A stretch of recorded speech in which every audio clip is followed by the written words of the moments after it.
आज का हमारा कॉन्सेप्ट है, हमारा जानकारी है द वेयर इज पीस। शांति कहाँ है।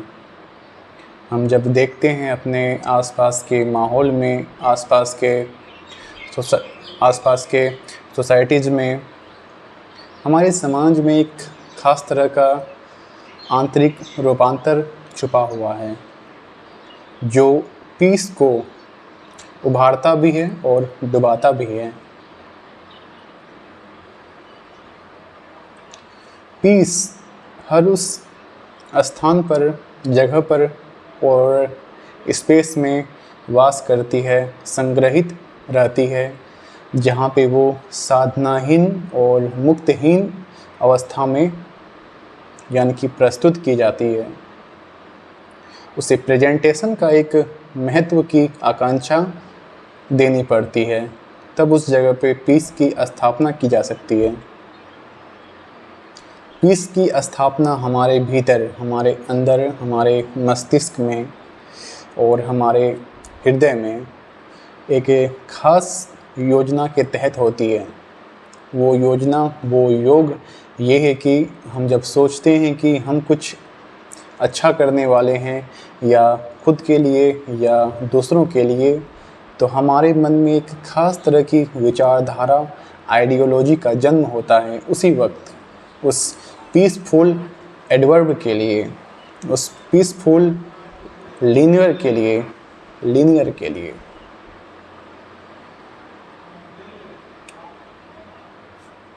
आज शाम में वहाँ बारिश होने वाली है और अभी से मैं मौसम को देख रहा हूँ कि किस तरह इसका एक वेव, एक फॉर्म चेंज होता जा रहा है हमारे इस वातावरण में। और वहाँ भी एक ख़ास तरह की शांति है, उसका भी स्थानांतरण हो रहा है, ट्रांसमिशंस हो रहे हैं।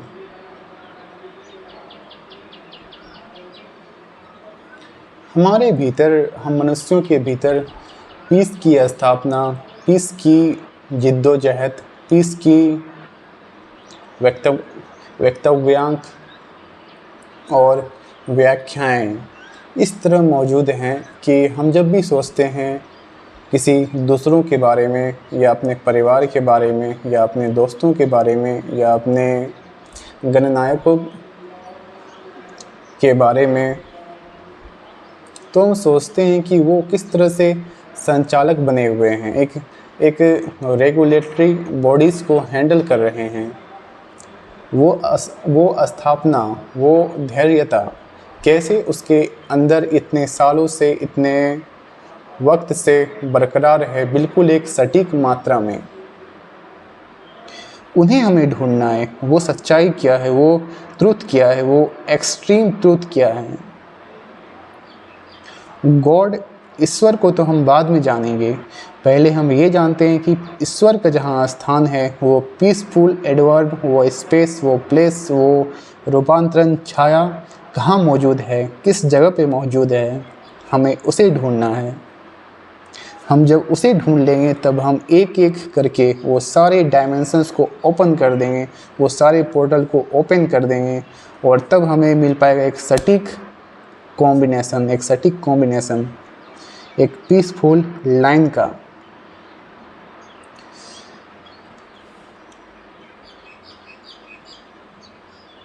हमें ढूंढना चाहिए कि हर पल क्या घटित हो रहा है, एवरी सेकेंड क्या घटित हो रहा है, कौन सा इंसिडेंट किस इंसिडेंट को इफ़ेक्ट कर रहा है, वो प्रभावित, वो संभावित कार्य वो क्या है।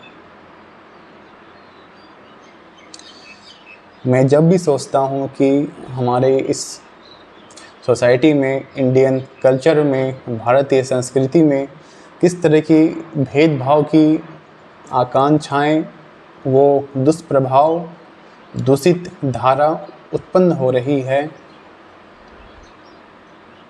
अनडेवलप्ड फ्लो विकसित हो रहे हैं, डेवलप हो रहे हैं, उसे मैं कैसे रोकूं?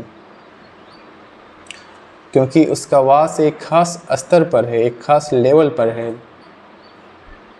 हमें उसे ढूंढना चाहिए। वो एकमात्र एक ऐसा सिम्टम है, एक ऐसा ट्यूमर सेल बन चुका है जो कि बाद में वो कैंसर का रूप ले सकता है। इस दूषित एयर में वो आइडियोलॉजी, वो विचारधारा, हमें उसे नष्ट करना है जो भारत को, भारत की शांति को और भारत के हर एक नागरिक के जो भीतर बसा मैं है, उस शांति को व्यवस्थित करके रख सके उस खास स्थान में।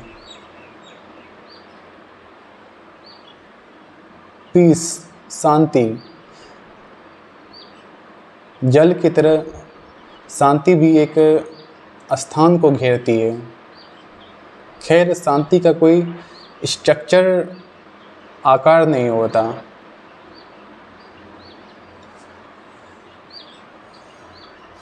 हम जब भी देखते हैं कि एक खास व्यक्त्यांग किस तरह से डेवलप हो रहा है हमारी इस सोसाइटी के लिए, एक मौजूदा भास के लिए, हमें उसे देखना चाहिए, हमें उसे संग्रहित करना चाहिए।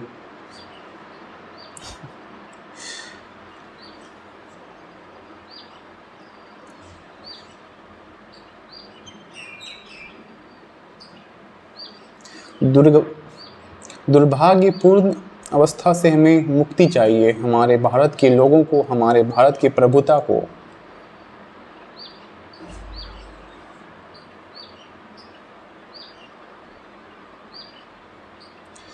हम शांति का विकास डायरेक्टली बड़े लेवल पर नहीं कर सकते। हमें एक छोटा सा बीज, एक सीड बोना होगा। हमारे इस छोटे से गांव में, गांव से सब डिस्ट्रिक्ट में, सब डिस्ट्रिक्ट से डिस्ट्रिक्ट में, डिस्ट्रिक्ट से स्टेट में, स्टेट से कंट्री में, और कंट्री से कॉन्टिनेंट में, और कॉन्टिनेंट से इस पूरे वर्ल्ड में, और इस वर्ल्ड से इस पूरे गैलेक्सी में, और इस गैलेक्सी से पूरे यूनिवर्स में, नेब्यूला में शांति का प्रभाव हम पहुंचा सकते हैं। जैसे एक डोमिनो इफेक्ट, एक यानी कि बटरफ्लाई इफेक्ट किस तरह से प्रभाव डालता है, आप तो जानते ही होंगे डोमिनो इफेक्ट क्या है, कि एक छोटी सी चीज़ किस तरह बड़े से चीज़ को इफ़ेक्ट करती है, प्रभाव डालती है। बटरफ्लाई इफेक्ट, उसका वेब किस तरह से वो रूपांतरित होता है। एक छोटी सी तितली अगर यहाँ फड़फड़ा रही है तो दुनिया के किसी भी कोने में वो एक ऐसा क्वांटम पार्टिकल्स को एक्टिवेट कर सकती है जो हम और आप सोच भी नहीं सकते उसके बारे में। ये सारी चीज़ें संभावना पे निर्भर करती है, पॉसिबिलिटीज़ पे इफ़ेक्ट डालती है। हम जानते हैं कि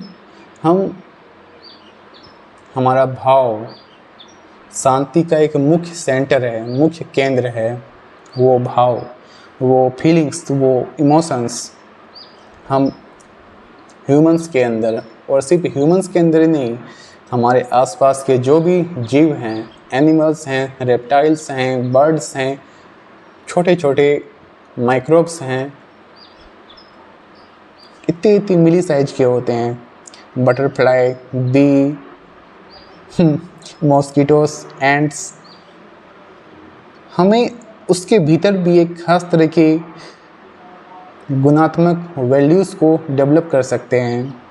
आपको पता है कि एक चींटी के अंदर पूरे 2.5 लाख न्यूरॉन्स होते हैं, और उनमें कान नहीं होती, वो सेंसरी ऑर्गन से सुनते हैं, वेव से सुनते हैं, धमक से सुनते हैं। चींटी जिसके अंदर 2.5 लाख न्यूरॉन्स एक्टिव होते हैं, फिर भी वो एक खास तरह के पैटर्न को फॉलो करते हैं, कॉम्बिनेशन को फॉलो करते हैं। और हम इंसान जिसके भीतर 100 करोड़ से भी ज़्यादा न्यूरॉन्स की मात्राएं हैं, 100 बिलियन से भी ज़्यादा, 100 बिलियन से भी ज़्यादा, और फिर भी हमारा ये हाल आज मौजूद है इस अर्थ पर। पहले हम अपने विलेज को ठीक करेंगे, अपने गांव को ठीक करेंगे, और उस गांव से अपने पूरे विश्व की ओर अग्रसर करेंगे। वो धारा से जुड़कर, वो पवित्र, वो होलिस्टिक वेब से जुड़कर। तब तक के लिए धन्यवाद, फिर मिलेंगे। हर हर महादेव। जय योगानंदा, जय श्री कृष्ण।